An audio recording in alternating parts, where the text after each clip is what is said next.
She didn't just hide her children, she erased them. And to do it, she invented a better mother. Her name was Michelle Ridgeway. To the outside world, Michelle was a hardworking friend who needed help with childcare. Erica Murray said she was just babysitting her kids, but that wasn't true. Michelle Ridgeway was a ghost, a lie stitched together on Facebook and whispered through filthy hallways to explain the impossible. She was the mask she wore so she wouldn't have to admit the truth, that she'd given birth to babies she never wanted to love, and locked them away like trash. Once you hear what Erica Murray did, once you walk through the home she called safe, once you see how far a mother can sink into silence, you'll understand why first responders said they vomited on the job, why neighbors still cry at the memory, and why 3 infants were found dressed in onesies, decomposing in closets, while the world believed they had never even been born.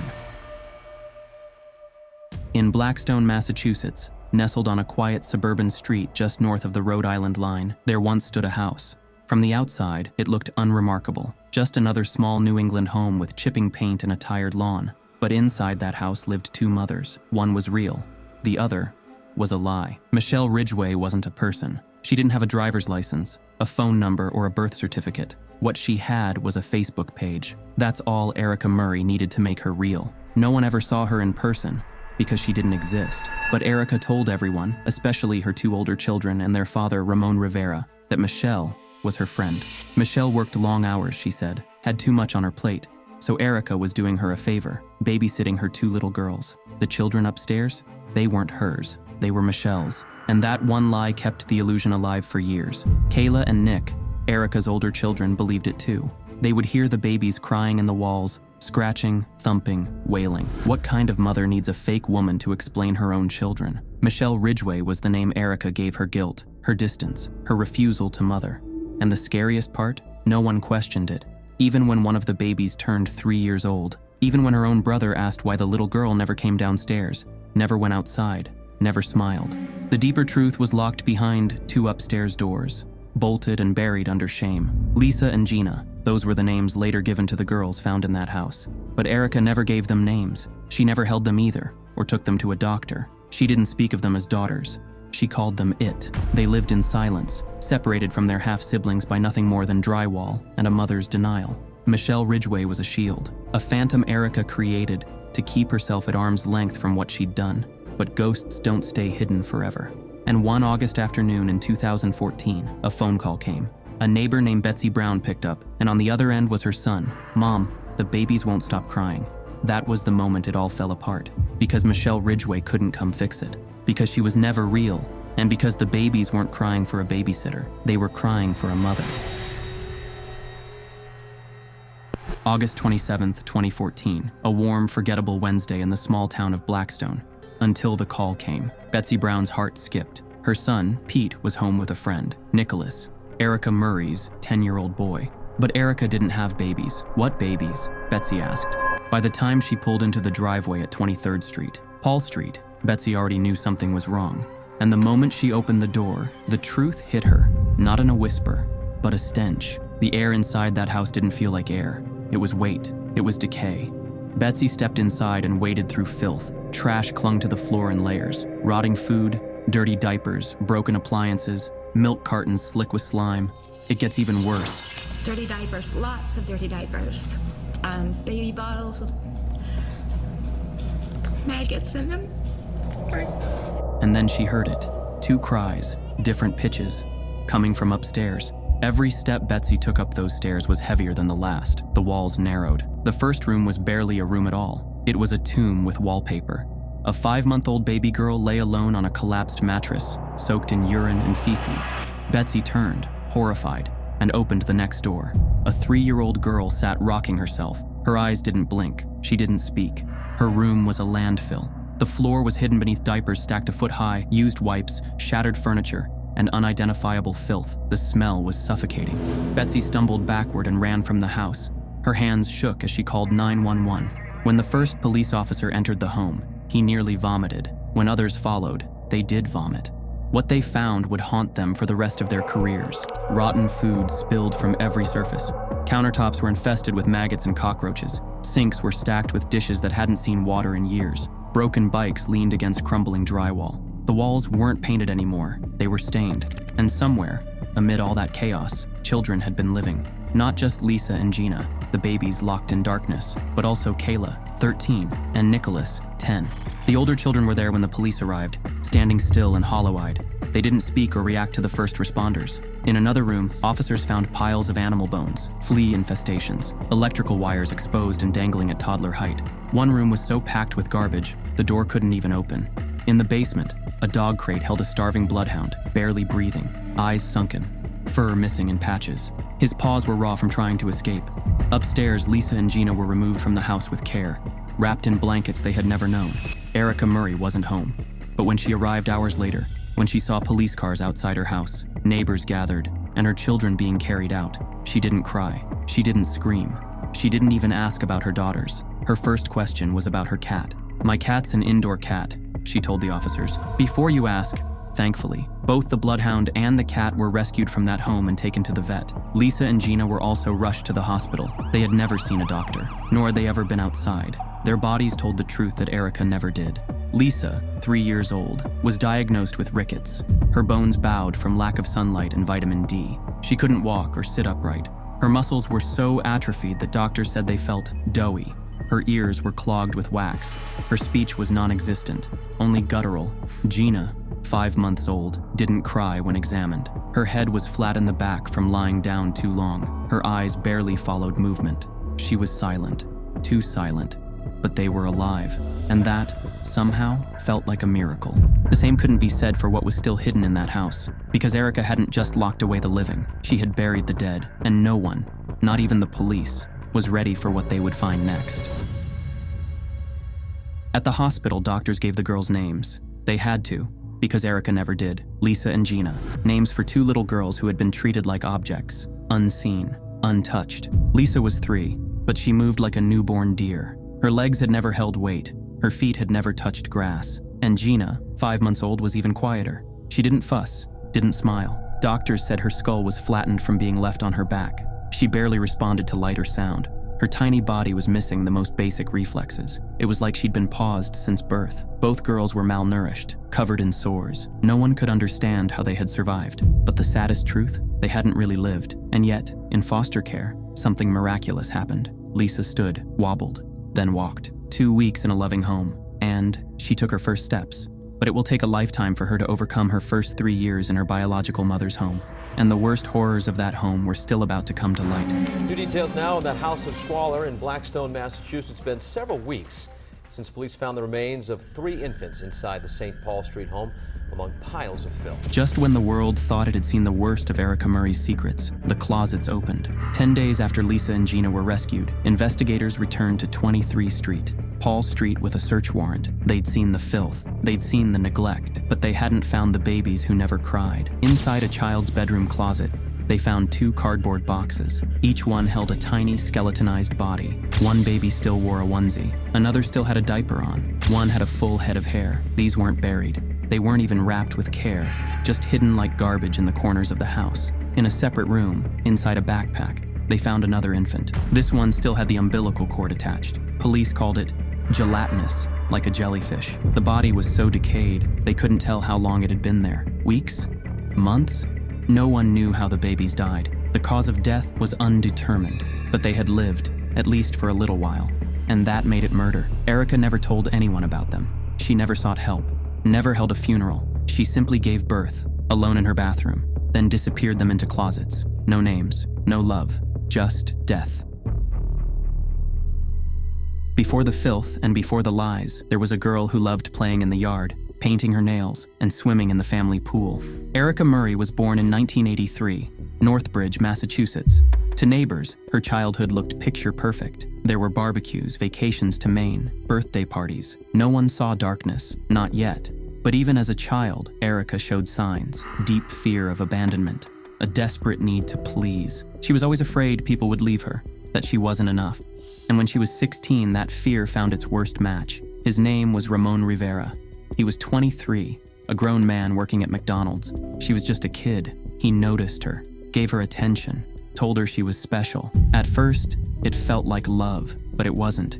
It was control. Ramon wanted Erica all to himself. He didn't want her seeing friends, didn't want her working, questioned her every step. And Erica, scared of losing him, let it happen. By 18, she was pregnant. She gave birth to their first child, Kayla.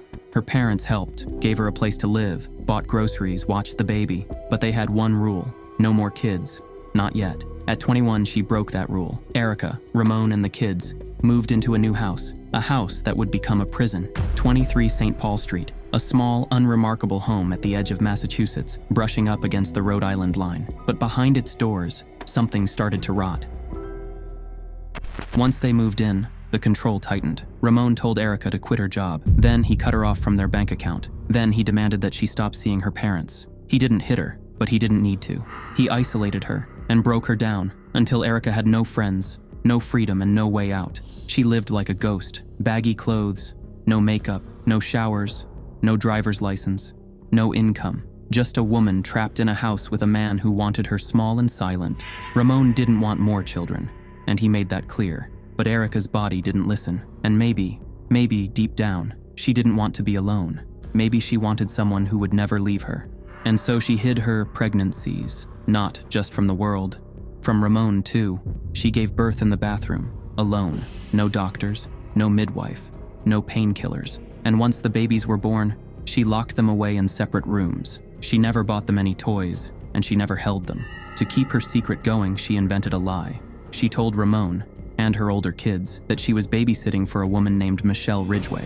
Michelle didn't exist. She was a fake Facebook profile, a wig, a new name, and a backstory Erica used to cover her tracks. And somehow it worked. No one questioned the cries at night. No one asked why Erica spent hours upstairs. No one wondered where Michelle was, why she never picked up her kids.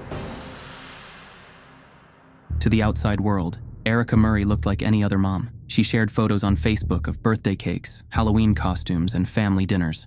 Kayla and Nicholas, her two oldest, were dressed in clean clothes, posing with grins. She posted like a woman who had it all together, like someone who loved being a mother. Neighbors said she was quiet, polite. Ramon, too, kept to himself, drove the kids around, talked about sports at the store. There were no screams, no sirens, just the usual suburban silence. But no one was allowed inside the house. Not friends, not family, not even the kids' classmates. The front door was a boundary no one crossed, and that was by design. When someone asked to visit, Erica made excuses. And folks, being polite New Englanders, didn't push. That's how the lie survived. Not with brilliance, but with distance. The outside of the home was ordinary, but behind the smile emojis and holiday snapshots, Erica was juggling a nightmare. Because upstairs, where no one was allowed, Lisa and Gina were growing in filth and silence. She dressed them in old clothes, fed them sparingly. They never touched grass. And when the older kids asked who the babies were, Erica pointed to her phone. They're Michelle Ridgway's kids. I'm just helping her out. And that was the end of the conversation. Even Ramon, the man who controlled her money, her movements, her mind, even he didn't question her. This is what he said on TV. I was crushed that she would do that. Supposedly she was in cleaner room because she had cleaner room so that the baby could stay there. But maybe he did know. Maybe it was easier not to ask. By the time the public found out what had happened inside 23 St. Paul Street, the house had already been condemned. But the real trial was just beginning. People wanted answers. And more than that, they wanted punishment. Erica was arrested after investigators returned with a search warrant and found what no one had expected: the remains of 3 infants, one in a backpack, umbilical cord still attached, another folded into a box, wearing a tiny decomposing onesie, and a third, nothing more than bones, disintegrated into the fabric of the closet. The community wept. The officers who found the bodies couldn't sleep, and still, Erica barely reacted. She gave answers like, "I don't know," shrugged when asked why she didn't get help, kept calling her living daughter it. When it came time to face trial, prosecutors charged her with second-degree murder, concealment of a fetal death, assault and battery on a child, reckless endangerment, and animal cruelty. They laid out the facts like corpses: 3 dead infants, 2 living girls who'd never seen the sun, a house unfit for animals, never mind babies, a mother who had 7 children but only claimed 2. But Erica didn't scream or plead or cry in court. She sat still with a blank face, just like her babies, like a woman halfway out of her own body. The defense said she was broken, said she wasn't evil, just lost. Psychologists told the jury she had dependent personality disorder, avoidant personality disorder, memory deficits, and a dangerously diminished ability to make decisions. That she had been groomed, controlled, and emotionally suffocated by Ramon Rivera, the man who entered her life at 23 when she was just a child of 16. And maybe all of that was true, but none of it changed what happened to the children. Then came the gut punch, despite the bodies, despite the conditions, and despite the babies being born alive. The judge dropped the murder charges. Why? Because no one could prove the babies died after birth. The remains were too decomposed. There were no autopsies and no witnesses, and in a system built on technicalities and burdens of proof, that was enough. The courtroom gasped. Reporters scribbled in disbelief. And Erica? She was sentenced to 6 to 8 years in prison. With time served, she'd be out in just a couple. Ramon Rivera, who admitted to emotionally abusing Erica and creating the prison she lived in. He took a plea deal, 4.5 years. Today, they're both out. Erica is on probation and not allowed to have contact with children under 10. And the world, or at least the people who paid attention, can't make sense of any of it. In the aftermath, people clung to the parts of the story that made them the most angry: the diapers, the dead dog, the fake Facebook photos, the sentencing. But there was something else, something quieter. Michelle Ridgeway. Not the lie, not the profile, but what she symbolized. Michelle wasn't just Erica's cover. She was her shield, her fantasy, her excuse. She was the better mother Erica thought she had to become to make sense of what she was doing. Michelle wasn't cruel. She didn't leave her children in filth. It was easier to believe those children weren't hers than face what she was doing to them. So she split herself in two. Michelle Ridgeway was never real, but Lisa and Gina were, and so were the 3 nameless infants. And that's what makes this story unbearable. Not just the squalor or the death, but the fact that someone believed, truly believed, that children could be hidden in plain sight as long as she pretended they belonged to someone else. And the world almost believed her too. When the house at 23 St. Paul Street was finally torn down, they did it in hazmat suits. The rot had sunk into the walls, the air was toxic, the memories were worse. Some ghosts don't leave when the roof does. The lot is empty now. But in the minds of those who were there, the officers, the doctors, the neighbors, the nurses, it still stands. And for the children, that house lives on in a different way. Kayla and Nicholas, Erica's older children, were placed with relatives. They escaped the worst of it, but they saw more than they should have. They heard the cries, they smelled the decay, and they believed their mother's lies. Now they have to live with the knowledge that their siblings were suffering in the next room, and no one came. Can you imagine growing up and realizing you were part of a lie that killed your own blood? And then, there were the youngest, Lisa and Gina, the ones who survived the worst. Lisa couldn't walk or talk when they found her, but within 2 weeks in foster care, she took her first steps. Gina, the baby, was silent for months, flat-headed, listless, but slowly, she came back to life too. Both girls began to bloom. Late, yes, but not too late. As for the other 3, we don't know their names. We don't know what they looked like. We don't know if they ever opened their eyes, but we know they mattered. They deserved better than a closet, better than a backpack, but remembering them at all, by telling the truth, is the only way to honor them now. In the end, Erica Murray didn't just fail as a mother. She failed as a human being. And the system? It failed too. There were warning signs, the isolation, the secrecy, but no one put the pieces together until it was too late. All it did was prove one thing. Some monsters don't lurk in alleys or dark forests. Sometimes they smile at you from the bus stop, and sometimes they invent someone better, someone kinder, someone like Michelle Ridgeway. Now I want to hear from you. Should Erica Murray have been charged with murder, even without definitive proof of life? Do you think Ramon Rivera truly didn't know what was happening upstairs? And why do you think the justice system let this happen and let them walk? Tell me in the comments. Let's talk about it, loudly. If you're still watching, it means the truth matters to you. So hit like, tap subscribe, and don't let this be the last time we speak up for the voiceless. Watch the next video on your screen to keep the truth alive and to make sure no more babies suffer in silence.